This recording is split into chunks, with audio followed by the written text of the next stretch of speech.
तो आप सभी लोगों का हमारे इस YouTube चैनल पर स्वागत है। आज की इस वीडियो के माध्यम से हम आपको प्राचीन भारत का जो इतिहास है उसके महत्वपूर्ण 46 MCQ ऑब्जेक्टिव क्वेश्चन लेकर आए हैं, जो परीक्षा में दोस्तों बार बार रिपीट किए जाते हैं। आपने अगर हमारा यह वीडियो अंत तक देख लिया तो एग्जाम में प्राचीन भारत से ऑब्जेक्ट पूछे जाएंगे तो आपका एक भी ऑब्जेक्ट गलत नहीं होगा। दोस्तों एसएससी के एग्जाम में CGL, CHSL एवं MPCJ यानी कि मध्य प्रदेश सिविल जज के एग्जाम में और UPSC, MPPSC के एग्जाम में इन ऑब्जेक्टिव क्वेश्चन को बार बार रिपीट किया जाता है।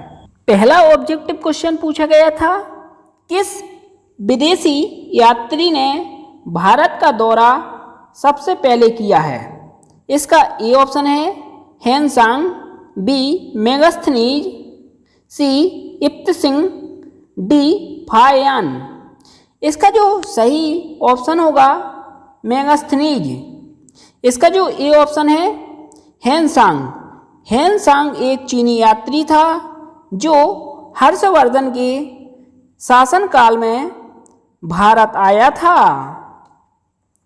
और मेगास्थनीज दोस्तों चंद्रगुप्त मौर्य के दरबार में भारत आया था। और जो इप्तसिंग है यह चीनी यात्री सबसे बाद में भारत आया था। आपसे दोस्तों ऑब्जेक्ट में पूछा जा सकता है, ऑब्जेक्टिव क्वेश्चन में, कि कौन सा चीनी यात्री सबसे बाद में भारत आया था? इप्तसिंग। इसके बाद डी ऑप्शन कहता है फायान। फायान भी एक चीनी यात्री था। फायान चंद्रगुप्त द्वितीय के दरबार में भारत आया था। दोस्तों आपको मेगास्थनीज आया था चंद्रगुप्त मौर्य के दरबार में और फायान आया था चंद्रगुप्त द्वितीय। यह दो ऑब्जेक्ट है जो आपको कंफ्यूज करेंगे, लेकिन आपको कंफ्यूज नहीं होना है। बहुत ही ध्यानपूर्वक आप अपनी नोटबुक में लिख लीजिए, फायान आया था चंद्रगुप्त द्वितीय के दरबार में और मेगास्थनीज आया था चंद्रगुप्त मौर्य के दरबार में। इसका बी ऑप्शन सही है। इसके बाद दूसरा पूछा गया था, प्राचीन भारत में निम्न में से कौन सा विद्या अध्ययन का केंद्र नहीं था? A option Takshashila, B Vikramshila, C Nalanda, D Kaushambi. इसका जो सही आंसर है कौशाम्बी नहीं था। ए तक्षशिला विश्व का प्रथम विश्वविद्यालय था। और जो बी ऑप्शन है विक्रमशिला और C नालंदा विश्वविद्यालय पाल वंश के शासकों ने निर्माण करवाया था। दोस्तों विक्रमशिला का निर्माण और नालंदा विश्वविद्यालय का निर्माण धर्मपाल ने करवाया था। इसके बाद अगला पूछा गया था तीसरा, शून्य की खोज किसने की? शून्य की खोज आर्यभट्ट गणितज्ञ ने की थी। आर्यभट्ट ने की थी, इसलिए इसका बी ऑप्शन बिल्कुल सही है। दोस्तों इसका जो ए ऑप्शन है बराहमिहिर की रचना है वृत्त संहिता और भास्कर की रचना है सिद्धांत शिरोमणि की। आपके एग्जाम में इनकी रचनाएं भी पूछी जाती हैं। इस वीडियो से आपका हर ऑब्जेक्ट क्लियर हो जाएगा। इसके बाद चौथा पूछा गया था, महापाषाण संस्कृति 1500 BC से 1000 BC हमें दक्षिण भारत के उस ऐतिहासिक युग से परिचित कराती है जब महापाषाण काल में उपयोग में लाए जाते थे। ये ऑप्शन कहता है पत्थर के बने अस्त्र, B पत्थर के बने औजार और उपकरण, C बड़े पत्थरों से गिरी गई समाधियाँ। और डी, पत्थर से बनी हुई दैनिक उपयोग की सामग्री। जो इसका सी ऑप्शन है, सी ऑप्शन बिल्कुल सही होगा। इसके बाद अगला पूछा गया था, किस पुस्तक का 15 भारतीय और 40 विदेशी भाषाओं में अनुवाद किया जा चुका है। दोस्तों इसका ए ऑप्शन है हितोपदेश। इसकी दोस्तों लेखक है नारायण पंडित। और बी ऑप्शन है जो इसका अभिज्ञान शकुंतलम। अभिज्ञान शकुंतलम एक नाटक है कालिदास का। दोस्तों आप इसे ध्यान रखिए, नाटक है कालिदास का अभिज्ञान शकुंतलम। और सी ऑप्शन कहता है पंचतंत्र। पंचतंत्र के लेखक है विष्णु शर्मा। दोस्तों इसका जो सही ऑप्शन होगा पंचतंत्र होगा, सी ऑप्शन बिल्कुल सही है। और इसका जो डी ऑप्शन है कथा सरित सागर, इसके लेखक है सोमदेव। दोस्तों आप इनको नोट करते जाइए अपनी नोटबुक में। इसके बाद अगला पूछा गया था, न्यूमिस्मेटिक्स क्या है? यह एक सिक्कों व धातुओं का अध्ययन है, इसलिए इसका बी ऑप्शन बिल्कुल सही होगा। इसके बाद अगला पूछा गया था, हितोपदेश के लेखक है। इसका ए ऑप्शन है बाणभट्ट, बी भवभूति, सी नारायण पंडित, डी विष्णु शर्मा। इसका जो सी ऑप्शन है नारायण शर्मा बिल्कुल सही है। हर्षचरित के लेखक है बाणभट्ट। बाणभट्ट द्वारा हर्षचरित की रचना की गई थी। और विष्णु शर्मा द्वारा पंचतंत्र लिखा गया था। पंचतंत्र के लेखक है विष्णु शर्मा। इसके बाद दोस्तों अगला पूछा गया था 8वां, नाट्यशास्त्र की रचना किसने की? इसका जो दोस्तों सी ऑप्शन है बिल्कुल सही है, भरत मुनि ने।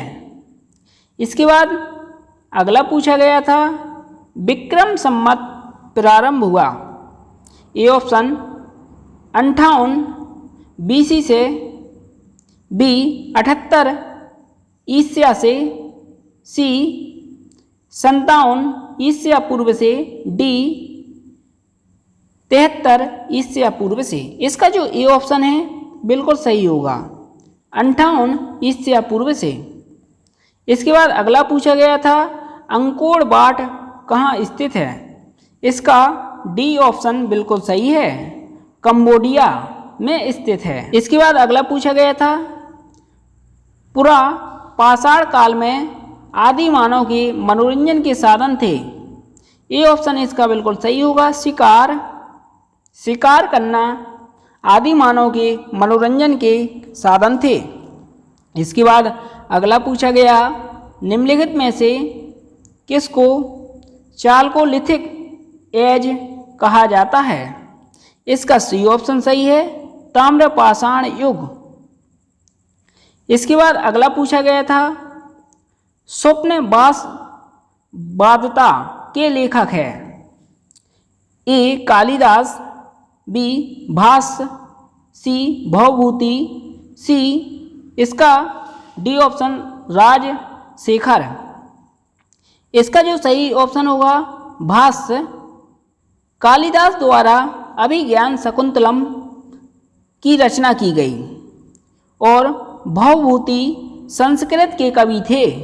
और राजशेखर द्वारा काव्य मीमांसा की रचना की गई।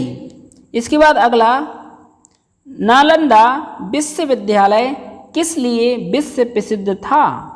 नालंदा विश्वविद्यालय बौद्ध दर्शन के लिए प्रसिद्ध था, इसलिए इसका सी ऑप्शन बिल्कुल सही है। इसके बाद अगला पूछा गया था, उस स्रोत का नाम बतलाइए जो प्राचीन भारत के व्यापारिक मार्गों पर मौन है। इसका बी ऑप्शन दोस्तों सही है, मिलिंद। इसके बाद अगला पूछा गया था, आधुनिक मानव के हाल का पूर्वज है। इसका दोस्तों बी ऑप्शन सही होगा, क्रो-मैनन मनुष्य। इसके बाद अगला पूछा गया था, एशिया की प्रारंभिक सदियों में भारत तथा रोम के बीच घनिष्ठ व्यापारिक संबंधों की सूचना किस पुरास्थल की खुदाई से प्राप्त होती है? इसका डी ऑप्शन बिल्कुल सही होगा, अरिक्मेंडू। इसके बाद अगला पूछा गया था, आधुनिक देवनागरी लिपि का प्राचीनतम रूप है। आधुनिक देवनागरी लिपि का प्राचीन रूप ब्राह्मी है, इसलिए इसका बी ऑप्शन बिल्कुल सही है। इसके बाद अगला पूछा गया था, मानव द्वारा सर्वप्रथम प्रयुक्त अनाज था। मानव द्वारा सर्वप्रथम प्रयुक्त अनाज गेहूं और जौ था, इसलिए इसका बी ऑप्शन बिल्कुल सही है। इसके बाद दोस्तों अगला पूछा गया था, कौन जोड़ा सुमेलित नहीं है? यानी कि आपको इसमें जो सुमेलित नहीं था उसको टिक करना था।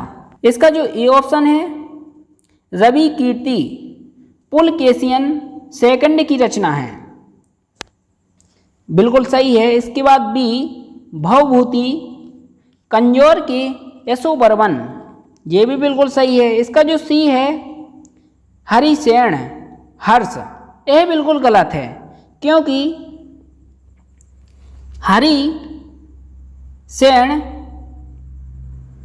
संस्कृत के एक कवि थे। इनके द्वारा लिखित रचना प्रयाग प्रस्तुत है, इसलिए ये बिल्कुल गलत है। हर्ष चरित के लेखक दोस्तों बाणभट्ट है। इसके बाद जो डी है, डांडी, डांडी के लेखक है नरसिंह वर्मन। दोस्तों इसलिए आपको इस ऑब्जेक्ट में सी ऑप्शन पर ही टिक लगाना था, जो बिल्कुल गलत है। इसके बाद अगला पूछा गया था, काव्य शैली का प्राचीनतम नमूना किसके अभिलेख में मिलता है? काव्य शैली का प्राचीनतम नमूना रुद्रवर्मन की शैली में मिलता है, ये ऑप्शन बिल्कुल सही होगा। इसके बाद अगला पूछा गया था, निम्नलिखित में से कौन सा बंदरगाह पोर्डू के नाम से दी पेरिपल्स ऑफ दी एरिथियन सी लाल सागर का भ्रमण की अज्ञातनामा लेखक को ज्ञात था? इसका दोस्तों ये ऑप्शन है जो अरिक्मेंडू, बिल्कुल सही होगा। इसके बाद अगला पूछा गया था, ताम्रपाषाण काल में महाराष्ट्र के लोग मृतकों के घर के फर्श के नीचे किस तरह रखकर दफनाते थे? इसका उत्तर से दक्षिण की ओर रखकर व्यक्तियों को दफनाया जाता था, यानी कि उत्तर दिशा से दक्षिण दिशा की ओर व्यक्ति को रखा जाता था और उसके बाद उसे दफनाया जाता था, इसलिए इसका ए ऑप्शन बिल्कुल सही होगा। इसके बाद अगला पूछा गया था, भीमबेटका किसके लिए प्रसिद्ध है? भीमबेटका दोस्तों गुफाओं के शैलचित्र के लिए प्रसिद्ध है, कि खनिज के लिए प्रसिद्ध है, सी बौद्ध प्रतिमाओं के लिए प्रसिद्ध है, कि डी सोन नदी का उद्गम स्थल के लिए प्रसिद्ध है? इसका ए ऑप्शन बिल्कुल सही होगा, गुफाओं के लिए प्रसिद्ध है। और इसका जो सी ऑप्शन है, बौद्ध प्रतिमाएं कहाँ पर है? यह बोध गया बिहार में है। इसके बाद जो डी ऑप्शन है, सोन नदी का उद्गम स्थल क्या है? सोन नदी का उद्गम स्थल अमरकंटक है। इसके बाद अगला पूछा गया था, सुमेलित कीजिए। रामेश्वरम तमिलनाडु में है, दूसरा, और द्वारका है गुजरात में, तीसरा, और जो सी है सारनाथ, यह उत्तर प्रदेश में है। पहला, महाकाल मंदिर है मध्य प्रदेश में। चौथा, 2 3, 1, 4, इसलिए इसका ए ऑप्शन बिल्कुल सही होगा। इसके बाद अगला पूछा गया था, भारतवर्ष के लिए इंडिका शब्द का प्रयोग सर्वप्रथम किसने किया? दोस्तों, इसका जो बी ऑप्शन है मेगास्थनीज ने किया था। मेगास्थनीज एक यूनानी राजदूत था। इसके द्वारा इंडिका नामक पुस्तक लिखी गई थी और यह चंद्रगुप्त मौर्य के दरबार में भारत आया था। दोस्तों, इसका जो ये ऑप्शन है हेरोडोटस, ऐसे इतिहास के पिता के नाम से जाना जाता है। यानी कि इतिहास के पिता कौन है?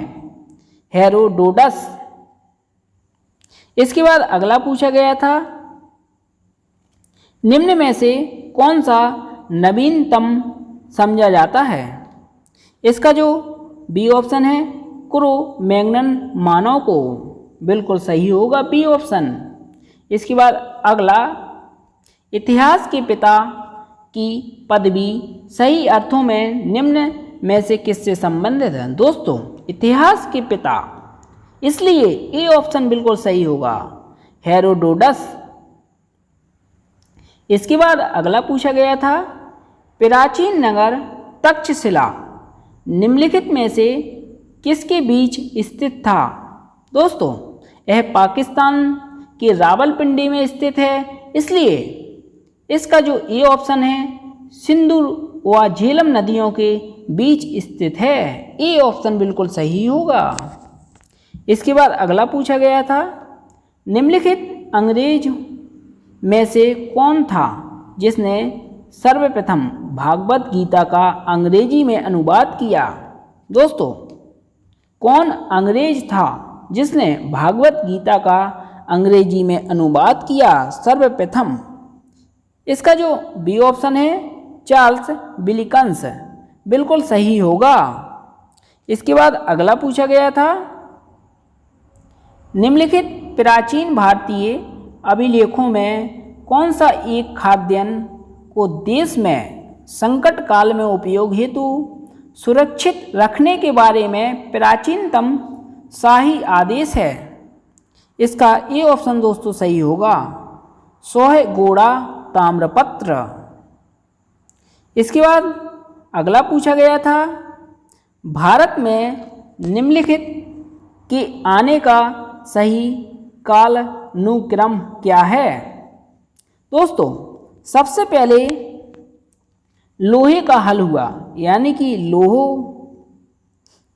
का प्राप्ति हुई। इसके बाद प्राप्ति हुई दोस्तों नगर संस्कृति की। चौथा, फिर इसके बाद प्राप्ति हुई सोने के सिक्के और सबसे बाद में प्राप्ति हुई आहत मुद्रा चांदी के सिक्के। इसलिए इसका जो ए ऑप्शन है 3, 4, 1, 2 बिल्कुल सही होगा। इस तरह के प्रश्न दोस्तों यूपीएससी के एग्जाम में पूछे जाते हैं। इसके बाद अगला, प्राचीन भारत में निम्नलिखित में से कौन सी एक लिपि दाईं ओर से बाईं ओर लिखी जाती है? दोस्तों, खरोष्टी लिपि दाईं ओर से बाईं ओर लिपि लिखी जाती है और जो इसका ए ऑप्शन है ब्राह्मी लिपि, इसे बाईं ओर से दाईं ओर लिखा जाता है। इन दोनों में से एक ना एक ऑब्जेक्ट दोस्तों पूछा ही जाता है एग्जाम में। इसके बाद अगला पूछा गया था, निम्नलिखित में से कौन सा एक प्राचीन भारत में व्यापारियों का निगम था? इसका जो दोस्तों डी ऑप्शन है मणिग्राम, बिल्कुल सही होगा। इसके बाद अगला पूछा गया था, पुलकेशिन प्रथम का बादामी शिलालेख शक वर्ष 465 का दिनांकित है। यदि इसे विक्रम संवत में दिनांकित करना हो तो वर्ष होगा। इसका ए ऑप्शन सही है, 601 वर्ष होगा। इसके बाद अगला पूछा गया था, सूची 1 को सूची 2 के साथ सुमेलित कीजिए और सूचियों के नीचे दिए गए कूट का प्रयोग करते हुए सही उत्तर का चयन कीजिए। सूची 1, सूची 2 दी गई है आपको। इसलिए जो ए है गुप्त, इसका सही है देवगढ़, और बी चंदेल, चंदेल यानी कि खजुराहो, जो खजुराहो के मंदिर है वह चंदेल वंश के शासकों ने उनका निर्माण करवाया था, इसलिए बी का 3। और जो सी है चालुक्य, उसका ए होगा बादामी, और डी है पल्लव, इसका पनमाले होगा। इसलिए इसका ए ऑप्शन है जो बिल्कुल सही होगा। 4, 3, 1, 2। इसके बाद अगला पूछा गया था, सुमेलित कीजिए राज्य दिए गए हैं सूची 1 में और सूची 2 में उनकी राजधानी दी गई हैं, इनको आपको सुमेलित करना था। ए ऑप्शन कहता है चेर, चेर की राजधानी है कयूर, बी चोल की राजधानी है पोहर, और सी पांडव की राजधानी है कोकई एवं मदुरई। इसका जो ए ऑप्शन है बिल्कुल सही होगा। 1, 2, 3। इसके बाद अगला पूछा गया था, मुद्राक्ष नामक पुस्तक का लेखक कौन था? इसका A option Vishakhadatta, B Kautilya, C Banabhatta, D Kalhan. दोस्तों इसे MPPSC 2022 के एग्जाम में पूछा गया है इस वर्ष। दोस्तों इसे 2022 के MPPSC के एग्जाम में पूछा गया है। मुद्राक्ष के लेखक कौन है? विशाखादत्त मुद्राक्ष के लेखक है, इसलिए इसका ए ऑप्शन ही बिल्कुल सही होगा। और बी कौटिल्य जो अर्थशास्त्र के लेखक कौटिल्य है, और सी ऑप्शन हर्षचरित के लेखक बाणभट्ट है, और जो कलह राज्य तरंगिणी के लेखक है कलहर। दोस्तों इसके बाद अगला पूछा गया था, बौद्ध, जैन एवं ब्राह्मण धर्मों में कौन सी धारणा एक जैसी है? इसका ए ऑप्शन सही है कर्मवाद का सिद्धांत। इसके बाद अगला पूछा गया था, बिहार महान धार्मिक केंद्र है। दोस्तों सिखों के लिए, बी जैनों के लिए, सी बौद्धों के लिए, इन सभी के लिए। दोस्तों इसका डी ऑप्शन सही होगा, इन सभी के लिए। इसके बाद अगला पूछा गया था, कौन सुमेलित नहीं है? यानी कि कौन सुमेलित नहीं है? हिंदू धर्म दोस्तों गीता से संबंधित है, और मुस्लिम धर्म कुरान से संबंधित है, और बौद्ध धर्म धम्मपद से संबंधित है, और जो इसका डी ऑप्शन है जैन धर्म। दोस्तों जैन धर्म शमशायर से संबंधित है, तथा बाइबल है जो ईसाई धर्म से संबंधित है, इसलिए इसका जो डी ऑप्शन है बिल्कुल गलत होगा। जैन धर्म बाइबल से संबंधित नहीं है। इसके बाद अगला पूछा गया था, निम्नलिखित युग्मों में कौन एक सही सुमेलित नहीं है? दोस्तों इसका जो ए ऑप्शन है बिल्कुल सही होगा, क्योंकि कपूर मंजरी हर्ष से संबंधित नहीं है। हर्ष चरित्र के लेखक बाणभट्ट है। इसके बाद अगला पूछा गया था, मानव द्वारा सर्वप्रथम प्रयुक्त धातु था। दोस्तों ए सोना, बी चांदी, सी तांबा, डी लोहा। दोस्तों इसका जो सी ऑप्शन है बिल्कुल सही होगा, तांबा। सबसे पहले मानव द्वारा तांबे को प्रयुक्त किया गया था, इसलिए इसका सी ऑप्शन ही बिल्कुल सही है, तांबा। इसके बाद अगला पूछा गया था, प्राचीन कालीन भारत में हुई वैज्ञानिक प्रगति के संदर्भ में कौन से कथन सही है? इसका पहला कहता है प्रथम सदी ईस्वी में विभिन्न प्रकार के विशिष्ट शल्य औजारों का उपयोग आम था, बिल्कुल सही है। इसके बाद दूसरा, तीसरी सदी ईस्वी के आरंभ में मानव शरीर के आंतरिक अंगों का प्रत्यारोपण शुरू हो चुका था, यह बिल्कुल गलत है, ये नहीं होगा। इसके बाद तीसरा, 5वीं सदी ईस्वी में कोण की ज्या का सिद्धांत ज्ञात था, दोस्तों यह भी बिल्कुल सही है। और चौथा, 7वीं सदी ईस्वी में चक्रीय चतुर्भुज का सिद्धांत ज्ञात था, ये भी बिल्कुल सही है। इसलिए इसका जो सही ऑप्शन होगा 1, 3 और 4, देखते हैं किस में है। इसका जो सी ऑप्शन है बिल्कुल सही है, 1, 3 और 4। इसके बाद अगला पूछा गया था, प्राचीन भारत में योद्धा कौन थे? दोस्तों इसका जो सी ऑप्शन है, एक गणतांत्रिक जनजाति थी, इसलिए सी ऑप्शन बिल्कुल सही होगा।